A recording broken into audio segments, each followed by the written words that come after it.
Ford's second-generation Kuga has been facelifted for 2017, but other than the refreshed looks not much has changed under the skin. It's decent enough to drive, but not the most engaging in its class, while there's plenty of kit and the diesel engine is capable. Going against the current trend, the Ford Kuga is more SUV than crossover.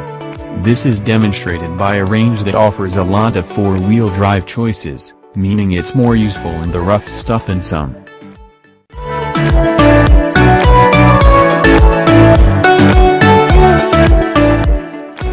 A facelift for the 2017 model year saw the aging Kuga get a much more distinctive and handsome look, with the larger grille seen on the Ford Edge now sitting on the front of the car, and a new set of head and taillights giving it a more interesting appearance overall. It's a different story on the inside, as the facelift hasn't changed enough to allow it to keep up with newer rivals. The Kuga and Peugeot 3008 both have much more classy and interesting cabin designs, with the Kuga starting to look rather ugly and dated.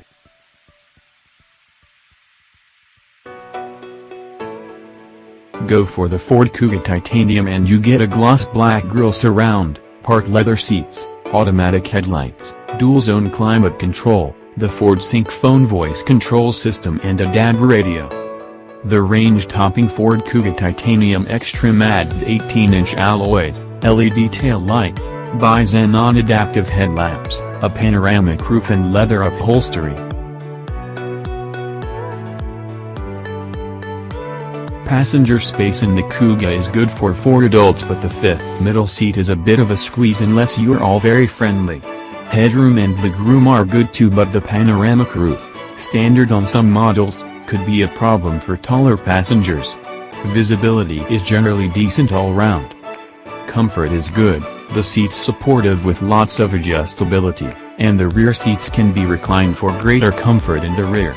ISOFIX child seat mounts feature on the outer 2 seats if you've little ones to fit in. The 2.0-liter, 4-cylinder TC engine on offer is available in 2 states of tune, 148 bhp or 178 bhp, with the lower output version offered in either front and 4-wheel drive. The more powerful unit is 4-wheel drive only.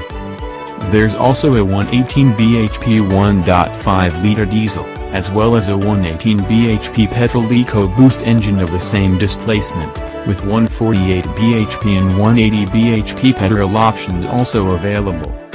The 148 bhp 1.5-liter EcoBoost petrol engine is mated with either a 6-speed manual gearbox or a dual-clutch power shift automatic. The manual gearbox is well weighted and pleasing to use, so while the auto isn't bad, it isn't ideally suited to this engine choice.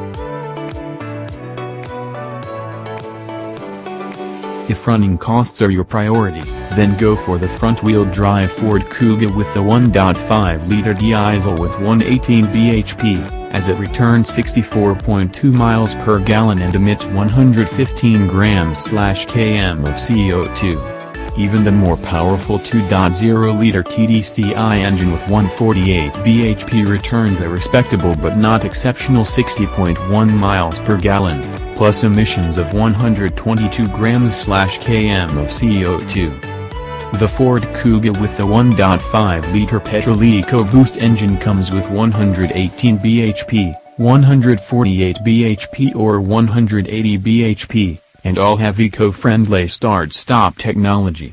The 148 bhp variant does 45.6 miles per gallon and emits 143 grams/km of CO2, while the 176 bhp engine returns 38.2 miles per gallon and CO2 levels of 171 grams/km.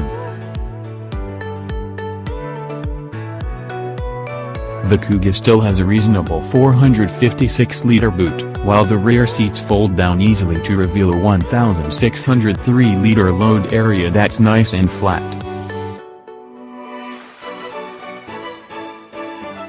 These days Ford's 3-year/60,000-mile warranty looks pretty ordinary compared to the 5- and 7-year offerings from rivals like the Hyundai Tucson and Kia Sportage.